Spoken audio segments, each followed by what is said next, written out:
The question here is, how do we satisfy the Supreme God? First thing is that Prabhupada says, he uses a nice word, constitutional position. Just like a servant, his position is to serve the master. The Jiva Swarupa Krishnera Nitya Dasa. Every living entity is servant of the Lord. And the biggest mistake we do is that we try to be happy. It's some kind of indulging the mind in sense gratification. And we will never figure it out ourselves. That this is not the way to become happy. It's not possible. Yourself you want to figure out, oh, you have to accept Krishna's words. Krishna says, this will not make you happy.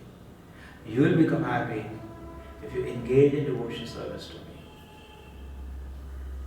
And it's not ordinary devotion, it's transcendental devotion service. Prabhupada says it's a science. It requires training. Now what happens? Krishna becomes satisfied when you engage in devotion service because it is good for you. He is not in want of anything. He is completely self-satisfied. It's not that he needs your help to become satisfied. We are not like that. We are dependent. Just like for our maintenance, we are dependent on Krishna. If he doesn't maintain us, we are gone. Correct? It requires a little common sense. Same way, even for our happiness, we are dependent on Krishna. We can't get it otherwise. Sometimes we think, okay, maintenance maybe Krishna supplies. After that, I can forget him. And my happiness, I have my own plan. Idiot. For your happiness also, you are everywhere dependent on him. You are not independent at all. How? He is Akhil Rasamrita Sindhu. He is the ocean of pleasure. So when somebody goes forward, even suppose we have a friend who is happy, we feel good in his company. But actually, if you want to be connected to the complete source of happiness, that is Krishna. So you be connected to Krishna and offer devotion service to him. So that is good for you. Therefore, Krishna is happy. And another way is that when Krishna is satisfied, and look at the situation, just like when we eat food.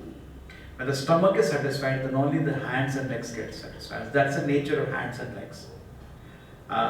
They have to participate in the pleasure of the stomach. Through stomach they can enjoy. Hands cannot directly enjoy rasgulla. It has to put in the stomach.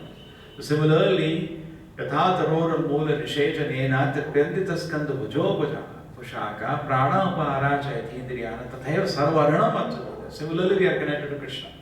When Krishna is satisfied, we are satisfied. It's like vice versa. And therefore, when intelligently, without hesitation, we come forward, yes, let me try to satisfy Krishna. Then what happens? Our life becomes success. Our very existence has no meaning. I explained so many times, just like I'm wearing a watch. Until I look at the watch, the existence of watch has no meaning. If I don't look at the time, that watch is useless. It's just like a plastic on my hand. It has no meaning unless I look at it and I use it. So similarly, we have to pray to Krishna. My dear Lord Krishna, use me. And when I'm used in the service to the Lord, and if it gives some pleasure to the Lord, yes, my life becomes successful. And it's not expensive. Again, there the shloka says, we are in the 5th chapter, 5th canto, 3rd chapter and 6th shloka. If suppose even we offer some tulasī, O Supreme Lord, you are full in every respect. You are certainly very satisfied when devotees offer prayers to the faltering voices. And in ecstasy bring you tulasī leaves, water, twigs bearing new leaves and newly grown grass. This surely makes you satisfied. That should be the motive of our life. We want to focus. As I said, if you want to satisfy a karmi, an idiot, it's a bottomless pit. Unlimited work you do, still person not satisfied. But Krishna is fully self-satisfied. Little service also gives a great transcendental pleasure. And salpam apisa dharmasya trayate manado bhayat. It will save us from the greatest of danger one day. So let us satisfy. Prabhupada says, Krishna is the only worshipable object. So he is the object of worship. They come forward and serve him. Our life becomes successful. Srila Prabhupada ki, Srimad Bhagavatam ki.